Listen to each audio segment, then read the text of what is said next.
The event I did for my sports broadcast analysis was the well-anticipated rematch of the NFC Championship game between the San Francisco 49ers and Seattle Seahawks. Coming into this event, there was several storylines. You had two NFC West teams playing each other for the third time. You had San Francisco versus Seattle, which is coming up as the best-known rivalry in the NFL at the time.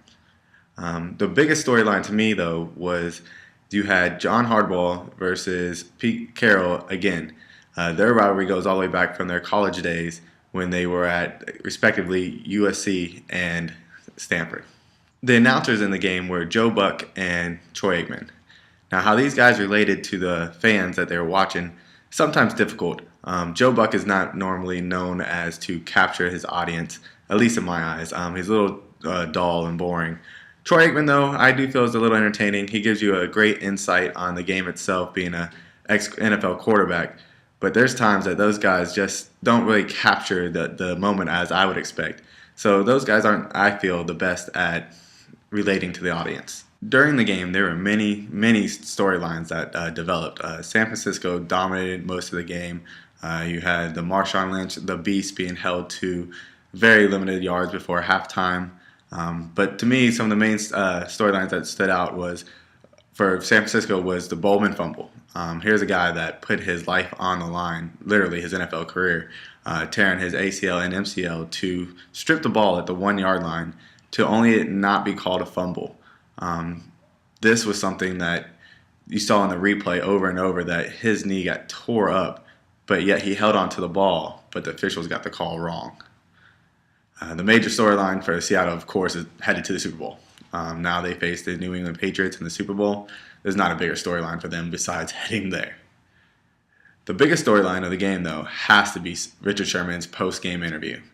Richard Sherman basically got interviewed right after the game. He made the most amazing play, batting down the pass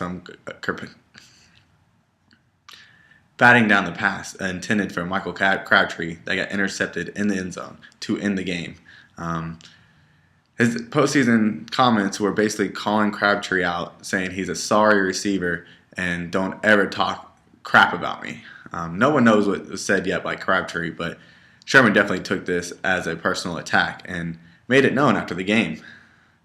To me personally, you can't judge the guy. When you put a mic in someone's face right after a big emotional game, you never know what you're going to get. So if you're going to take that chance, you got to live with the results.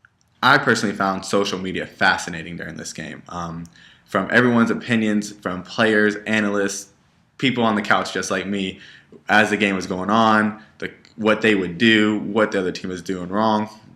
But when it came to the major storylines that were progressing, for the Bowman fumble, for instance, everybody took to Twitter.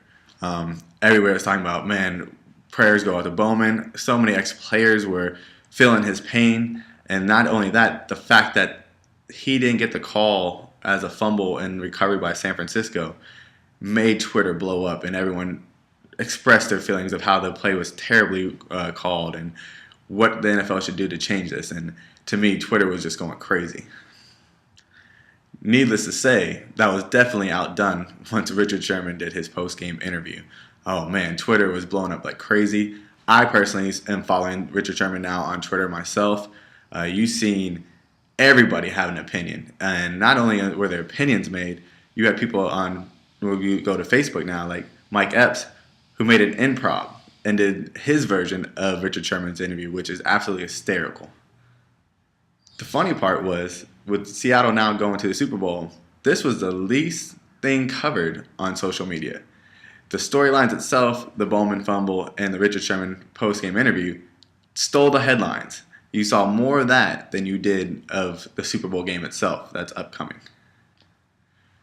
My general observation is you definitely seen how social media can tell you what is now going to be the main story.